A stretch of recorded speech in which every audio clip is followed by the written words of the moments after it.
I want to talk to you today about what you can expect with a first-time shoplifting accusation. We in Florida call this a petty theft. I'm telling you, one of three things are going to happen. We're going to talk about those three things. But what will not happen is you're not going to jail. I don't want you to worry about jail. You're a first offender. Doesn't enter the equation. You won't hear us talking about it again. Let's get into the three things that really are going to happen to a first offender. I want to start on a positive note, and that is first offenses like this often get dropped. We have to work to get those dropped, but shoplifting is a mistake, especially with these self-checkout lanes. We're not all perfect cashiers. I'm not, you're not.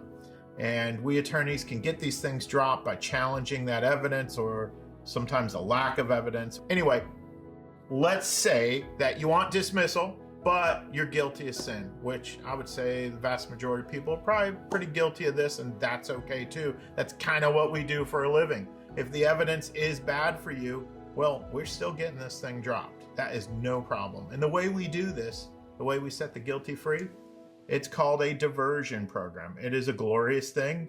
You do a few things, you get it dropped. I've got lots of videos on that.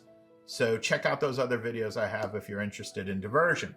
Now, the second thing that could happen other than getting your case dropped is you may have to enter a guilty plea to the charge. Now, if you enter a plea to this shoplifting, I want to tell you, the judge has a lot of sentencing options for first offenders. It can be good and it can be bad. You might get 6 months to a year of supervised probation. Probation comes with baggage, like random drug testing, calls to your employer for employment verification, which I think is just a way to embarrass you.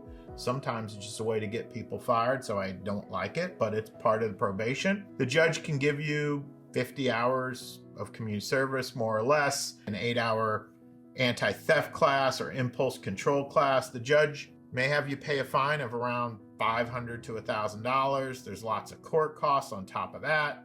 So me personally, I think getting your case dropped is a better option, but I will say a plea has its place, kind of depending on the plea agreement. So the third thing that can happen, and this is rare, but I got to mention it because I'm an attorney and I don't want to miss anything. Third thing that can happen is you could take your case to a jury trial. And this is that thing that you've seen on TV. If you've ever watched Dateline, at the end of every episode, we defense attorneys try to convince a jury that the prosecutors haven't brought enough evidence to back up their mere accusations. And first offenders, I will say, they rarely go to trial on those sort of things, but I've done it. It happens. It's okay. If you need to, we'll do it. And there you have it. Those are the three things that happen in every petty theft case. So if your shoplifting happens to be in Central Florida, my neck of the woods, and I'm talking about Orange County, Seminole County, Osceola, Brevard, Lake, Volusia, Polk County, I hope that you'll give our office a call. Let's see if we can help you out. Thanks for watching and take care.